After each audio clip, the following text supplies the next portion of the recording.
My name is Debra Johnson. Born and raised in Washington, D.C. I raised my kids here. I was blessed to have, I was blessed to have a great family. I come from a large family, 9 siblings.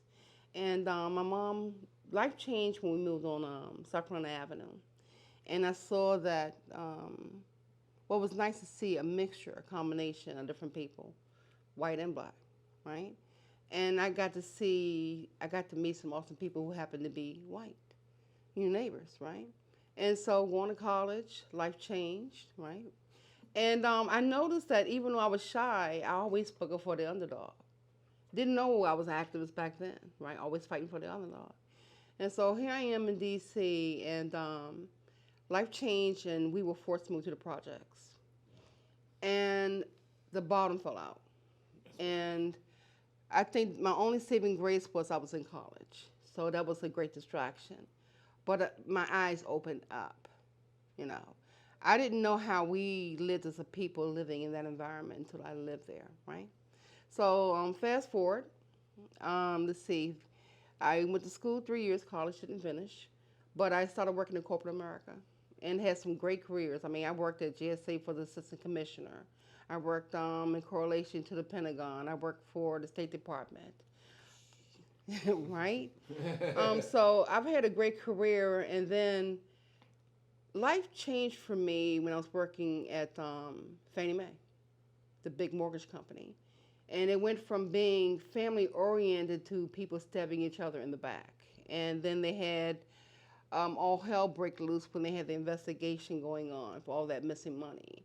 I saw it on the wall 'cause I was working for some top executives, one being the only black female executive, and she took her job for granted. And we were pretty tight, and me being her right hand person, her analyst came to me and like, you need to tell her to be more hands on. It's a lot going on, and she trusted me, so I talked to her, and she wouldn't listen. She does what I hired this person for. Long story short, millions were missing. Mm-hmm. So guess what? Someone had to be thrown under the bus. It was her, and that's when you saw the whole dynamic shift. That's when I started truly learning about capitalism. And it's amazing because I had this one manager who was awesome. She was from England. Loved her accent. And we heard rumors of getting a bonus, corporate wide, right? So you get excited. I'm thinking about things I can do for my house and whatever. You got this money coming. Then the money comes, and I'm like, are you kidding me? This is all I get? I'm talking about out loud at my desk. And she heard me, and she called me in the office. She said, so Dapper, I heard you. I said, yeah. She said, close the door. What do you mean by that? I said, I work my ass off, being this admin assistant for all these executives. And I get like a meager $700. And she said, yes, what I want to talk to you about. I got several thousand. Mm. And how is that fair to you, Deborah? You work harder than me. How is that fair to you? I said, exactly. So this is when I started speaking up in corporate America. I didn't like the things I saw. Hmm. And what I found out was if you're white and you're a woman, you speak up. Oh, that's a strong-ass woman. But if you're a black woman speaking up, oh, here we go. Here come Debra Johnson. She's that angry black woman. And I wasn't. I just spoke up.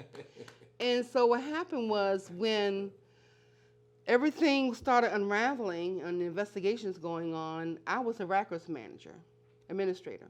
My records were impeccable.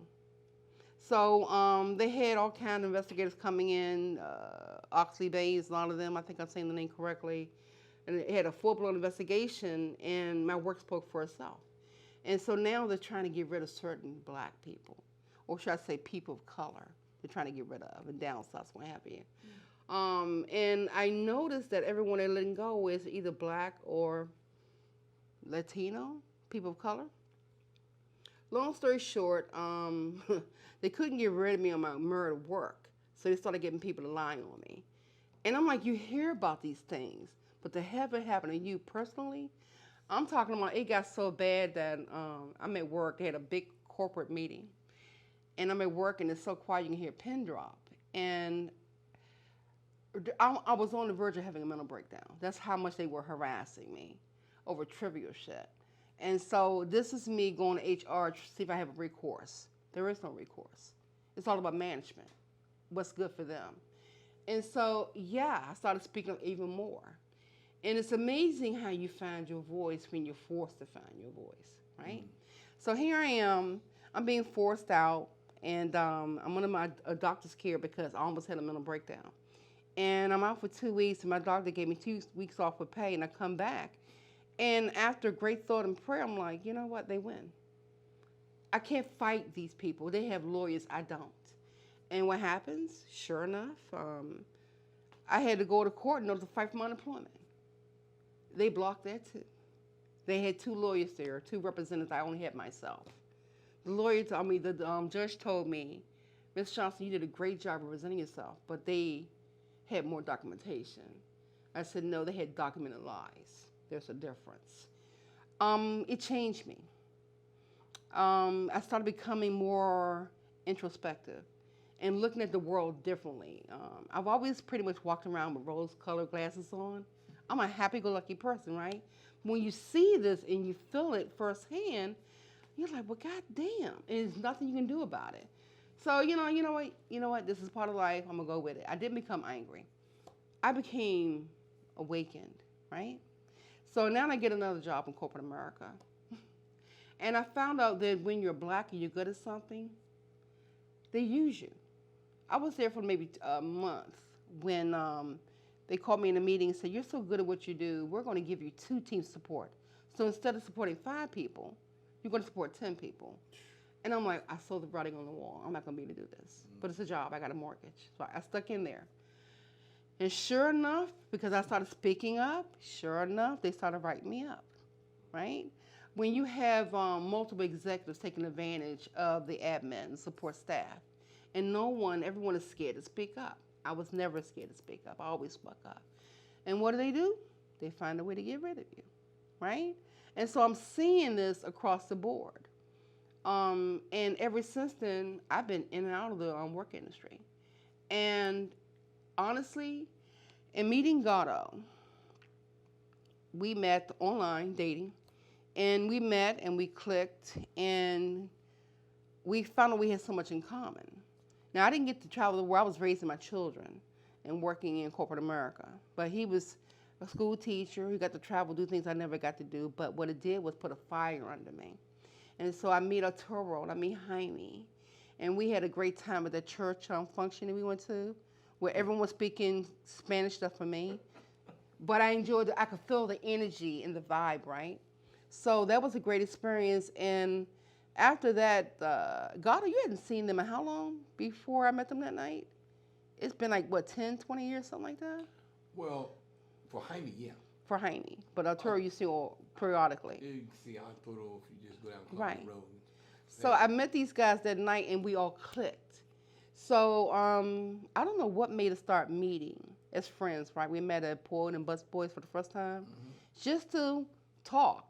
And we started talking about our experiences, and I shared what I went through in corporate America. And I didn't like what I was seeing, and I wanted to be part of the change. So we was talking about just being more active in the community. And then we started meeting, once a month?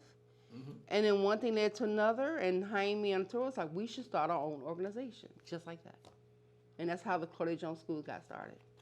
When did you join the party? When did that come into play? When did we start the party? When did you join? When I joined, what was that, a year and a half later, something like that? Yeah, about a year and a half later after we got started. And even then, I did it hesitantly, ignorance, not knowing, My family is not politically inclined in any way, right? My father was an educated man, and he taught me, but he almost killed when I was 22. So my thing is, it was finding like-minded people, right? And especially when you're a black person, you're around black people, and they're like, why are you talking so white? And, you know what I'm saying? Things like this, or why do you do this, and why do you do that? Why are you hanging with that white girl? This kind of stuff. And, why are you listening to the Beatles? This are the things that we as black people go through. And I'm like, I just can't have that mindset. I like people. I like spirits. Thank goodness I don't look at a person and see color first. I see the spirit, right? But, it is what it is. So, as far as international, I've always been drawn to people. It doesn't matter, white, black, whatever. People are people, and I believe in looking out for everyone. And that's part of the problem now. I mean, we Trump on the scene. You got people who were confused as it was. They come out of the woodwork and they're hating. They're now saying Black Lives Matter is a terrorist movement. You know, just fear mongering. You know, but it is what it is. It is what it is. Juneteenth, come on now. We're talking about being free, and then they know we were free. What do we? I think on the coast in the Galveston area, the plantation owners knew, but we found out 2 years later when they told us, because they didn't want to let go of that labor. You know, I mean, and it's ironic how when I see these documentaries and you look at someone, and as a black person, you're hopeful. You know, I did the thing. I was a slave. You know, I did my thing, help you out. Now I'm free. A lot of them were not, I don't know, strong enough in spirit to go out and start a new life. They were stuck. So what do? You go back and work for the white man. You work on a plantation.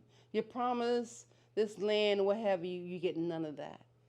And then when you do get land, you're paying far more than a white man. So these are things that I hate to say, I'm just learning myself. I started learning in my late 40s. I was oblivious because I was raising a family. But now, my eyes are wide open, and it's amazing that I still want to be that loving kind of person no matter what, even with all the evil I see. I mean, every day is something different. God, I'm not going to be driving somewhere. Of course, I'm driving. And I can be an aggressive driver, but there are times like someone is doing something really stupid or erratic, and he say, blow your horn at him. I'm like, I'm not doing that. It's just not worth it. I'll be blowing my horn all goddamn day.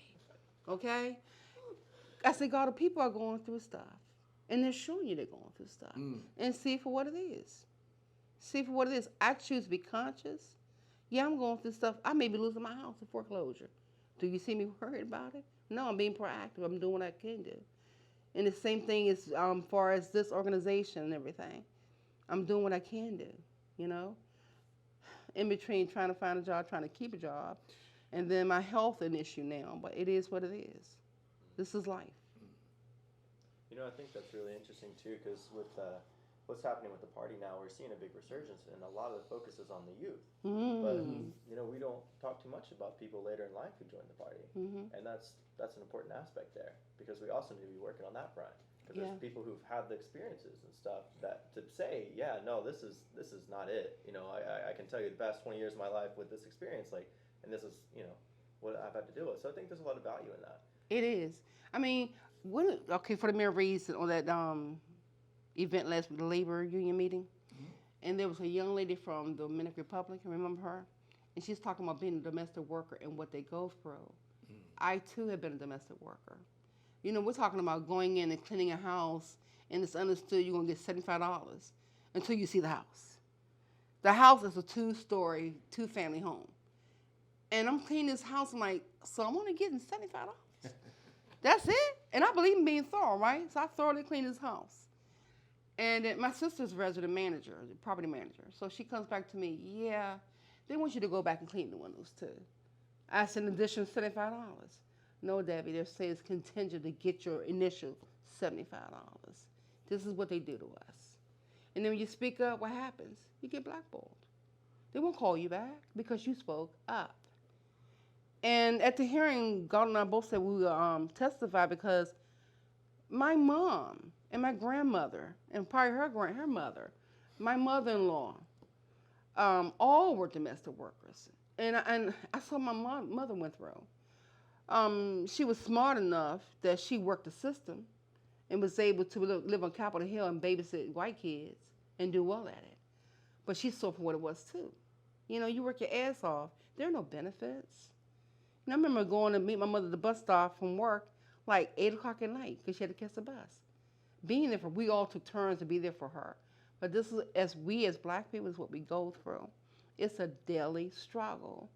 And even with all that I've been through in a daily struggle, I still love white people. You feel me? I don't look at them as evil. You know, I think they're confused.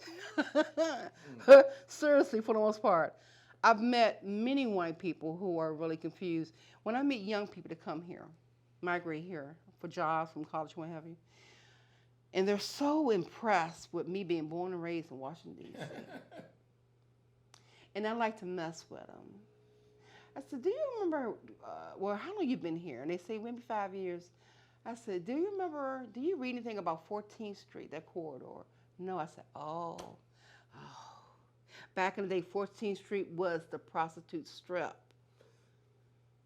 And they don't believe you when you tell them this stuff.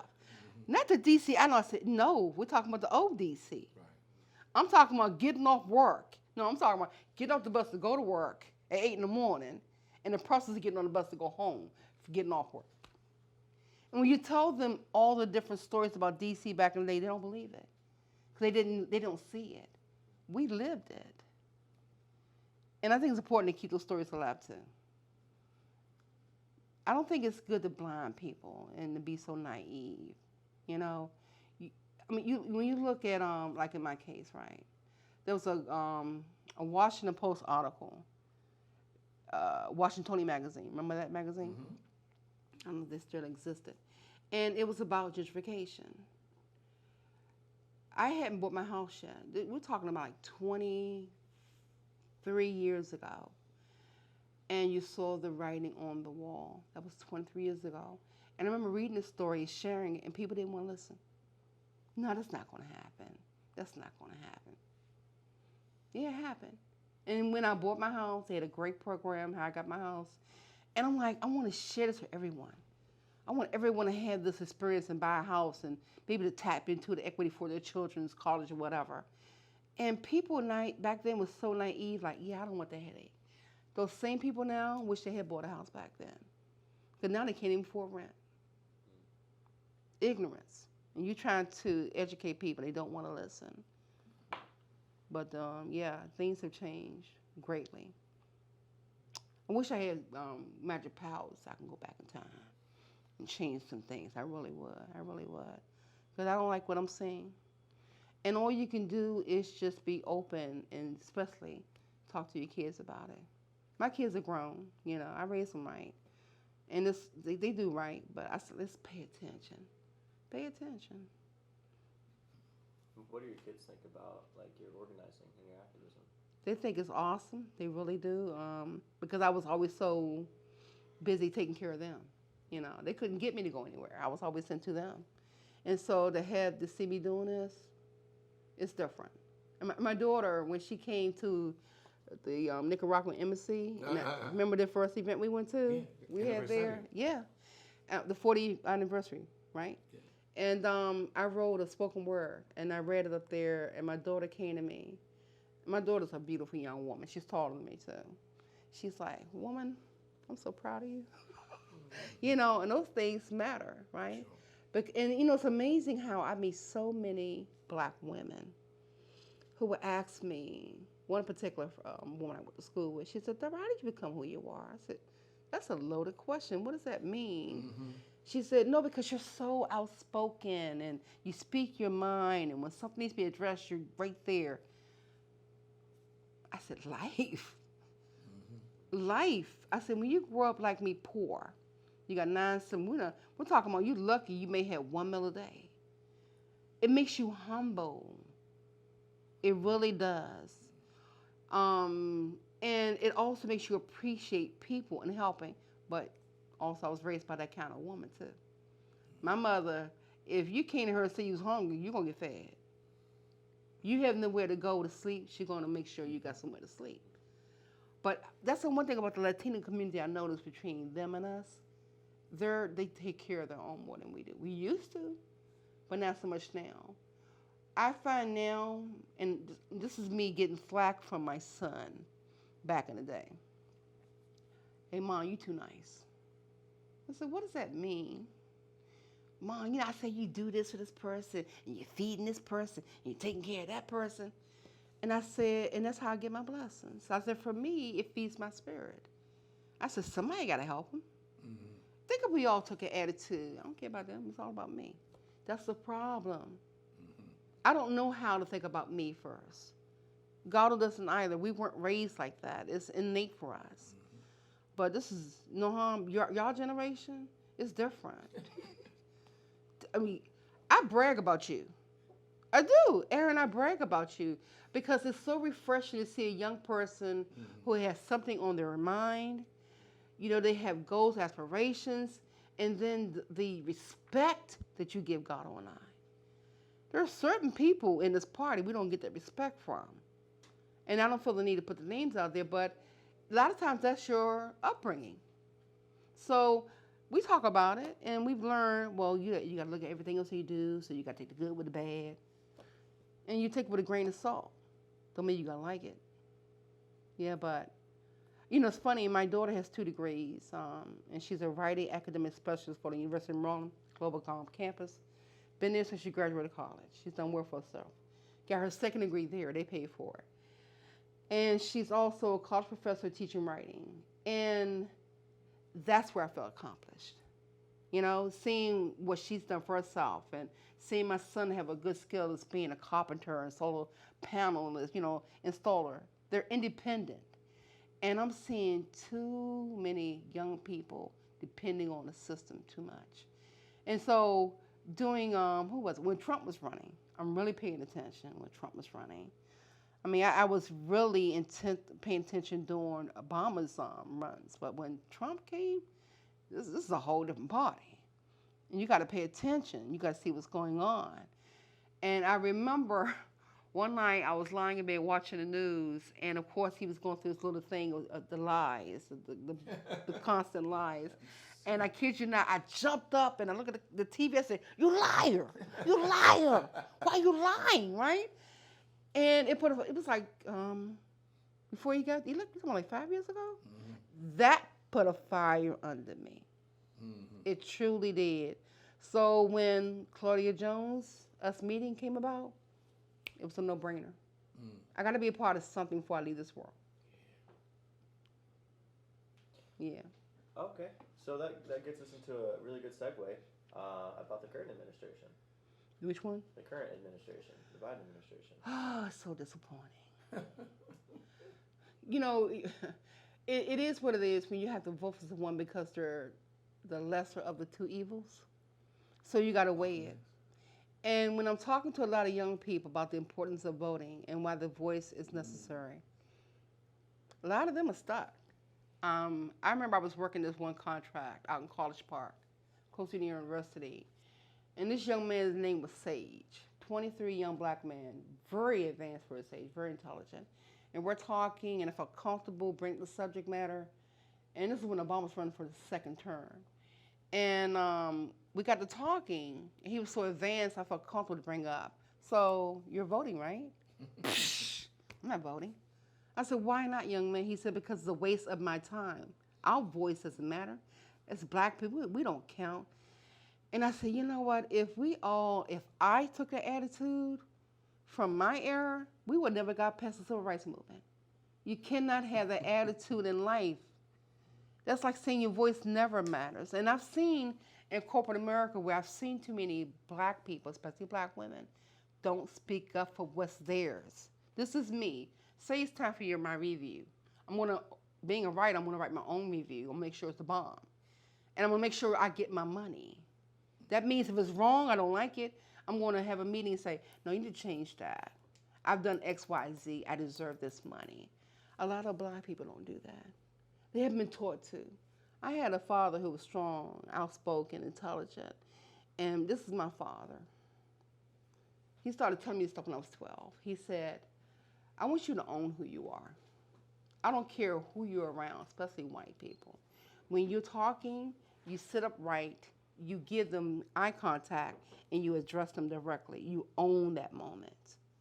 See, a lot of young people don't have that in their parents. Because when we were growing up, you had surrogate parents, neighbors, right? Cousins. No, we had a man named Mr. James when I was a kid, like 8 years old. This man had no children. He would gather the kids in the neighborhood and take us different places. I mean, be it the theater, the reflecting pool to see, the monument, you name it. This man took time and his money to invest in the kids in the neighborhood. And that's what we're missing. We're missing. Mm-hmm. I mean, remember we drove past the Boys and Girls Club? Remember last week? Yeah. And like the building's just sitting there. Yeah. And you're thinking, what could be done with that? But we know what's going to happen. It's going to be It's going it's to turn be into a condos more than likely. Conversion, Yeah. But we're not seeing the resources to help young people to see their worth and to put back into the community and to know that their voices matter and they should vote no matter what.